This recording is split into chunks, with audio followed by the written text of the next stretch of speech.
Lorraine, here we are, back at the Winter Gardens in Blackpool. How does it feel walking back through those doors? It's nice to be back. Definitely nice to be back. It still is warm though. I'm already quite warm, so I'm looking forward to it. Does it hurt when you don't qualify for this? Of course it does. Yeah, of course it does, because this is the opportunity that we've got to try and showcase the women on the big stage. So when you don't qualify, yeah, of course it's going to hurt, but there's a reason why you qualify, there's a reason why you don't qualify. So and it's such a small number, 8. It's not a huge amount out of the field, so you know you're doing something right if you manage to qualify. Do you feel this has taken over as the premier women's event to qualify for then, in your opinion? It's a difficult one because I do love Lakeside, but yeah, it's got to for the exposure, if nothing else, and the prestige that comes with it. So yeah, I would say it is now. Yeah. You've turned your game around, because I remember you were really struggling at one point, and then back the last year you've been playing some really, really good stuff. How have you turned that around? I think missing out on the second event, that hurt, and it took me quite a while to get over that. And I wouldn't say I lost the love for the game, because I've always said if I fell out of love with it, I would put them away. I'd never play again. I think I was probably going through the motions more than anything else, and I think certainly this last 12 months I've found a bit of fire in my belly, and I'm getting that spark and that buzz, you know, and I'm enjoying playing, and I'm looking forward to playing. So I think it's that. I think I just felt a bit hurt for quite a while, and I've managed to pull myself out of it and get over it in a way. The work you do with Target, with all the academies and so on, has that given you the inspiration as well, seeing all these kids coming through and thinking, hang on a minute, I still want a piece of this? Absolutely, because the talent out there is just mega. You know, there are so many talented youngsters, and the thing with darts is there's no upper age limit, if you like. So providing you can afford to travel and you want to travel and you've got the hunger for it, there is no upper age limit. So seeing these youngsters coming through, there was nothing like that when I started. I started at 18 playing in the pub and worked my way through that way. So seeing all the academies and the opportunities that the academies are giving the kids, and that platform for them to play and play on big stages, the experience they're getting is amazing. And yeah, of course nobody wants to be beaten by the kids, do they? You know, so you've got to try and keep one step ahead. But I think with my role, I think almost I need to lead by example and stay current and stay competitive. Do you feel that this is the best place the ladies' game's been in from top to bottom? Yeah. Yeah, no, just, I don't really need to. No, but how has it evolved then, and how has it got to this place, and from where you were, like when you won the Masters and so on, back to now? How has it got to the position and the best position it's been in? I think the biggest thing was the PDC putting on the women's series, because it's giving the women options. Because prior to that, we only had the BDO back then, and a lot of people can't afford to travel, you know, and it did mean travelling a lot into Europe and, you know, other countries. I mean, I remember one year to try and guarantee my place at Lakeside, I went to the Romanian Open. I had to win it, and it only gained me 2 points, but those 2 points would have got me in, and I won it. You know, I went with that drive, and I won it. You know, so I think just having more opportunities for the women to play, and again the exposure that comes with the PDC is all extremely helpful. Cheers, Lorraine. Thank you very much. Thank you. Lorraine, you said the growing strength and depth of the women's game there. Do you think it's time that this event gets expanded to showcase more of that? Yes, I do. I think there's room for 16, definitely.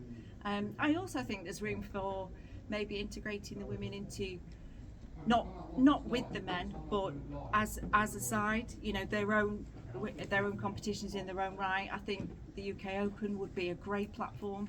You know, you've got all those boards set up. We're not crying out for TV coverage and whatnot, but you know, you could effectively have a little UK Open women's on the sort of going on the sidelines, and then, you know, instead of just filling between the semi-final and the final of the men's, you could showcase the women's final.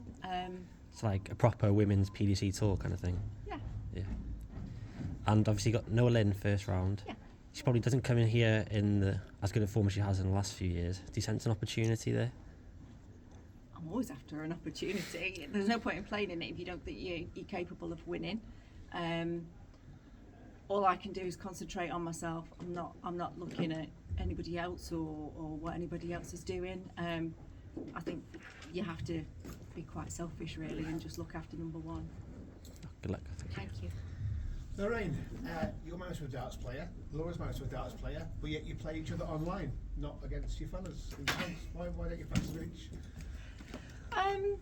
Well, we're great friends to start with, and Dean doesn't really play anymore, so he's more than happy for me to practice, but I'm trying to encourage him to play.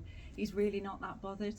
His business has really taken off, so he's busy out there working, and it's silly not to utilise the opportunity of being able to play against Laura and whatnot. So you'll have to ask Laura why Aaron doesn't practice with him.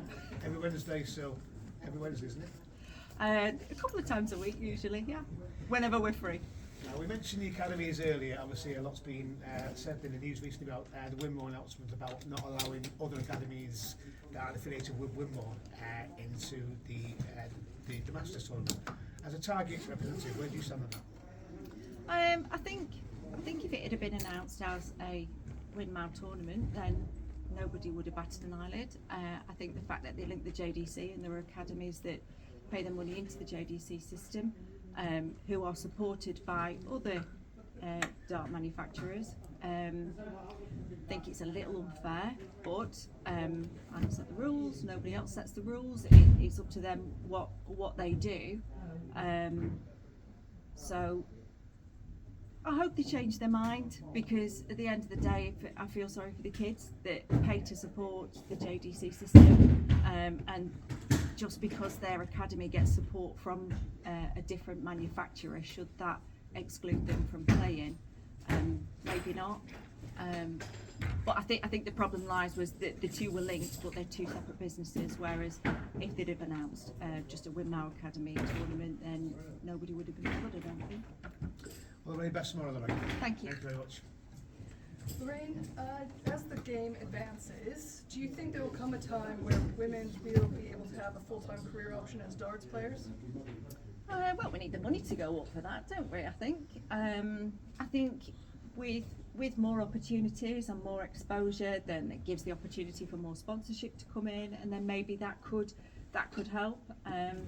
And more competitions, more opportunities to be able to win more money. So I can't see it not happening in the future. I just don't know when in the future it would. Yeah, and as you take on this role of mentorship as well as still actively playing, how do you balance kind of what seems like opposite ends of the spectrum when it comes to the game? My life is the game, so it's work and it's the only hobby I've got. So I live, breathe, eat darts. Even think about it when I'm asleep. And last question, is there anyone in the program who you think everybody should be on the lookout for? There are so many. It's really, it would be unfair for me to single people out, but you know, I can say look out for Paige tomorrow. You know, she's playing in the girls series finals. So yeah, keep your eye out on Paige. But everybody has seen her because she's the WDF world champion for the girls. I'm not going to single the others out because that is unfair, because all the youngsters we support have potential and show real talent. Excellent, good luck tomorrow. Thank you. Thank you, guys. Thank you. Thanks, Lorraine.